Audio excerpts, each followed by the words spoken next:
میں اس تربیتی پریزنٹیشن کا آغاز حضرت ابو ہریرہ رضی اللہ تعالی عنہ سے روایت شدہ اس حدیث مبارک سے کرتا ہوں۔ وہ نبی کریم صلی اللہ علیہ وسلم سے روایت فرماتے ہیں کہ حج اور عمرہ کرنے والے اللہ تعالیٰ کے مہمان ہیں، اگر اس سے دعا کریں ان کی دعا قبول فرماتا ہے، اور اگر اس سے بخشش طلب کریں ان کو بخش دیتا ہے۔ لہٰذا آپ کو بے انتہا مبارک کہ رب کریم نے آپ کو اپنا مہمان بننے کا شرف بخشا۔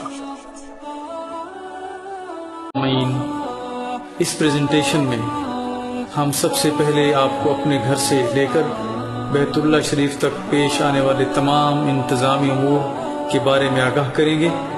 اس کے بعد ادائیگی عمرہ کے بارے میں، مناسک کے بارے میں بتایا جائے گا۔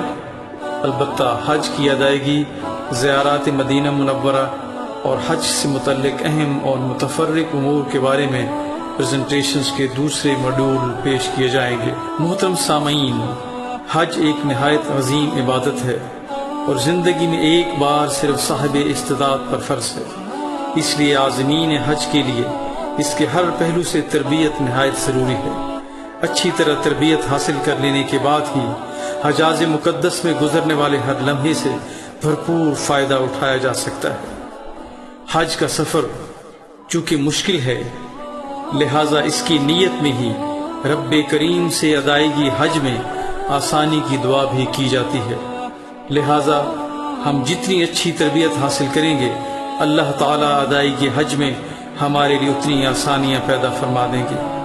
بہترین تربیت سے نہ صرف ہماری ادائیگی حج انشاءاللہ کسی کوتاہی کے بغیر ممکن ہو سکے گی، بلکہ ہم اس مبارک سفر میں زیادہ اجر و ثواب اور برکات بھی سمیٹ سکیں گے۔ علاوہ ازیں چونکہ زیادہ تر عازمین حج کا بیرون ملک یہ پہلا ہوائی سفر ہوتا ہے، لہذا اچھی تربیت دوران سفر پیش آنے والی ہر قسم کی پریشانی سے محفوظ رہنے کا سبب بھی بنتی ہے۔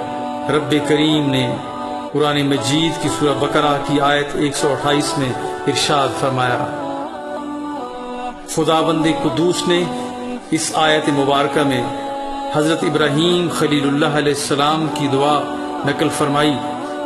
اس سے یہ پتہ چلتا ہے کہ اللہ کے خلیل کہ جنہوں نے بیت اللہ کی تعمیر فرمائی، اپنے رب سے عبادت کے طریقے سیکھنے کے لیے دعا طلب فرماتے ہیں۔ تربیت حج کے لیے آپ جن ذرائع سے فائدہ حاصل کر سکتے ہیں، ان میں سب سے اول حج تربیتی پروگراموں میں زیادہ سے زیادہ شمولیت ہے۔ ایسے پروگراموں کا اہتمام نہ صرف حکومت پاکستان سفر حج سے پہلے مختلف مقامات پر کرتی ہے، بلکہ کئی فلاحی تنظیمیں بھی اس کار خیر میں حصہ لیتی ہیں۔ اور یاد رکھیے، مکہ مکرمہ پہنچنے کے بعد بھی آپ کی عمارات میں تربیتی پروگراموں کا انعقاد کیا جاتا ہے، ان سے بھی بھرپور فائدہ اٹھائیے۔ اس کے علاوہ احکام حج کی کتابوں کا مطالعہ فرمائیے۔ اس مقصد کے لیے وزارت مذہبی امور بھی حجاج کی رہنمائی کے لیے کتب مہیا کرتی ہے۔ تربیت کا ایک اور اہم ذریعہ حج ویڈیوز ہیں۔